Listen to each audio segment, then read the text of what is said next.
What is passion? I really believe that that word, especially nowadays, is definitely overused.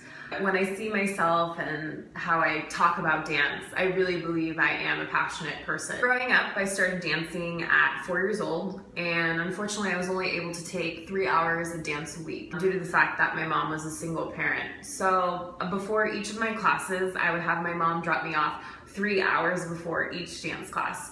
I just wanted to sit there, I wanted to watch, I wanted to learn and listen to the teacher and hear what she had to say, giving the students all types of corrections. It didn't matter what genre it was, I would watch from beginning classes all the way up until advanced classes, young to older kids. I just wanted to sit there and retain all that information because I wanted to apply to it. When I got to the floor for that 60 minutes, I wanted to apply and remember all that knowledge that I heard from that teacher saying into my dancing. As time went on, things started getting more serious, and I remember if I wanted to really make this dream come true of me pursuing dance, I had to take more class. And I just knew what that, meant. I knew it was just gonna cost more money. Money was the huge problem, and my mom being the single parent and just trying to do everything and give my sister and I everything, I knew it was going to be an issue. I told her how I felt about this, and I told her, this is what I want, and she could see through my eyes and how I would tell her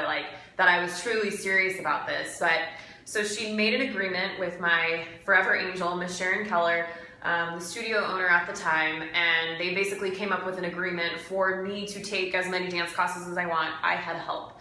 So with that, basically that entitled is, from after school, I'd get there and I would assist Miss Sharon, all tap classes, and I would assist her for a few 4 hours, and then I would go to my technique classes because there was more technique requirements since now I was becoming more involved. So I would have those, and then I would go off into whatever, classes I had for the rest of the night that were in preparation for competitions.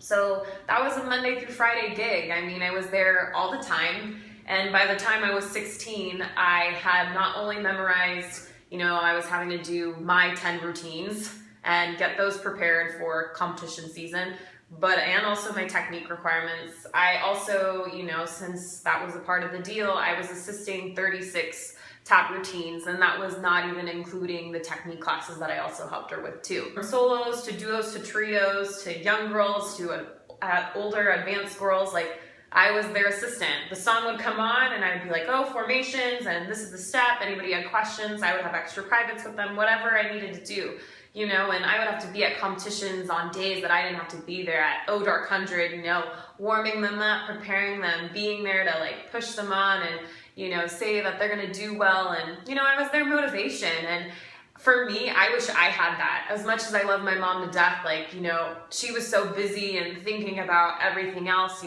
I was constantly telling myself, I can do it. This is something that I can pursue. I can make this dream come true. I would be at the studio on top of it, sitting behind desk on Saturday mornings. I would answer, that was my first little job too. I would answer the phone calls, take in payments, and by the time I got older, then I could start receiving them and putting them in on the computer. I fell in love with the dance world. I was a huge part of it, and it's all because of this one person, and she made it come true. Honestly, has really been a blessing. It's really made me fortunate and thankful, and dance is the one thing that hasn't been taken away from me, and I think that's why I can't stop doing it. I know this is something I need to do. This is my life. It's my spirituality in a sense. It's like my religion. It's what I preach to people. As far as where I see myself going in this industry, I don't know if performance is where I'm supposed to be. The more I teach, the more I realize that maybe I'm supposed to motivate people, inspire people, choreograph, and teach. I never had the natural flexibility, natural turnout. Heck, it took me 3 years to learn how to spot my head, but I worked for it. I kept saying, keep going, and that's what I want to do with my students. I think that's my mark in this world, is to teach and to inspire. And honestly, if I could see, out of the handful of students that I teach in this lifetime, if I could have, say, 5 or even just a couple go off into the performance world and pursue the career that I always dreamed of, doing, performing, I made my mark in this world. I did what I needed to do. I would be happy. I would really be happy.